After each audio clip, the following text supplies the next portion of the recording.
नमस्ते। मेरा नाम डॉक्टर सचिन भोर। मैं Sulabha Shri Sainath Ayurved Panchakarma clinic, spine care and fertility centre Ravet, Pune, यहाँ का डायरेक्टर। और मैं आज आपके सामने जो अपकमिंग वर्कशॉप प्रमेह का यानी कि डायबिटीज़ मैनेजमेंट का जो वर्कशॉप होने वाला है उसके बारे में जानकारी देने के लिए आपके सामने हूँ। Indian institute of cosmetology, obesity and nutritional present certificate course in diabetes management with Ayurvedic and modern approach.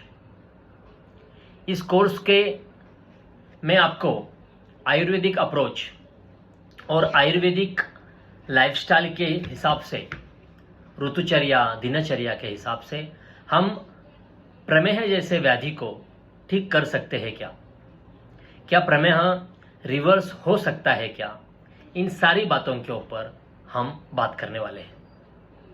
आपको अभी फेसबुक या और कई मीडिया, यूट्यूब, रील्स में ऐसे बहुत सारे वीडियो मिलते हैं जिसमें आपको कहा जाता है कि 1 दिन में, 7 दिन में, 15 दिन में डायबिटीज़ रिवर्स हो गया या प्रमेह को हमको बहुत सारा अच्छा रिजल्ट मिला।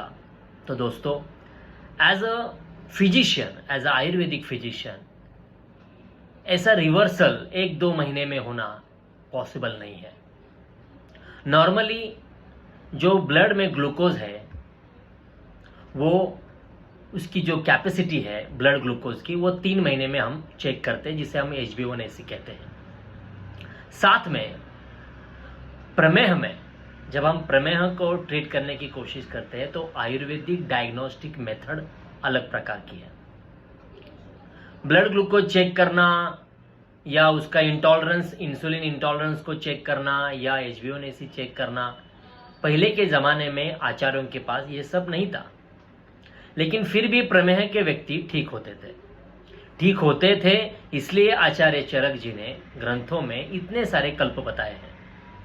तो आचार्य चरक जी ने वो डायग्नोसिस मेथड कैसे किया?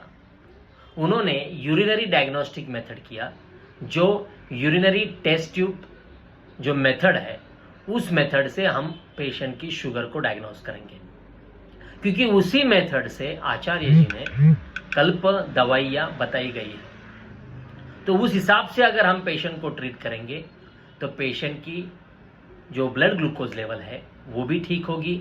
उसके साथ में सिर्फ दवा से प्रमेह पूरी तरह ठीक नहीं होता, ध्यान में रखिए। आप जब पैदा हुए तो प्रमेह के साथ में पैदा नहीं हुए थे।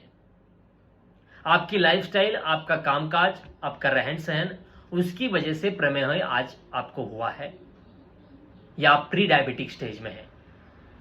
तो उसमें अगर इंसुलिन रेजिस्टेंस है या इंसुलिन आपके शरीर में बन ही नहीं रहा है, तो ये जो कई अवस्थाएं आपके शरीर में निर्माण हो रही है, इन अवस्थाओं का आपके दोषों के ऊपर, धातुओं के ऊपर और मल के ऊपर कैसे प्रभाव हो रहा है, ये पहले जांचना जरूरी है।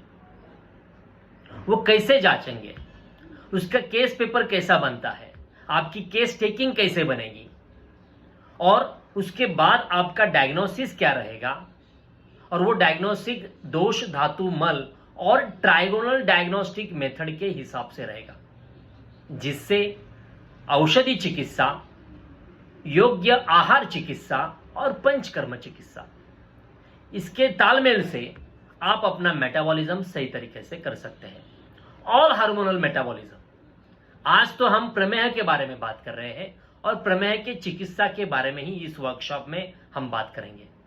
यह वर्कशॉप 21 नवंबर को शुरू होने वाला है। 4 दिन का वर्कशॉप है, जिसमें वैद्यों के लिए और पेशेंट के लिए, दोनों के लिए यह वर्कशॉप बहुत ही फायदेमंद रहेगा।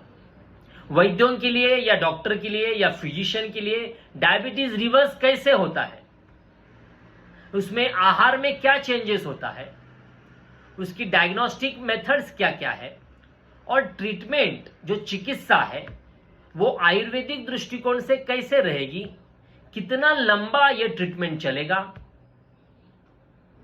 और क्या क्या एक्सरसाइज या डाइट रेजिमेंट में क्या चेंजेस करने जरूरी है। क्या एक्सरसाइज करना जरूरी है, क्या एक्सरसाइज जरूरी है, और जरूरी है तो कितना जरूरी है, और कितना टाइम हमें डेली एक्सरसाइज के लिए देना चाहिए। डायबिटीज रिवर्स होता है तो कैसे होता है, और इसके ऊपर जो केसेस है, इस केसेस के ऊपर हम डिस्कशन 21, 22, 23 और 24 तारीख को ऑनलाइन ये सेशन होने वाला है, और इसके बारे में डिस्क्रिप्टिव इंफॉर्मेशन आपको नीचे मिल जाएगी। तो चलिए, भारत में सबसे ज्यादा फैलने वाला, बढ़ने वाला डाइजेस्टिव डिसऑर्डर का जो प्रमेह व्याधि है, इस प्रमेह को जड़ से निकालने के लिए आपको आपका डाइट, आपका एक्सरसाइज और सही तरीके से दवाई खाना बहुत जरूरी है। धन्यवाद।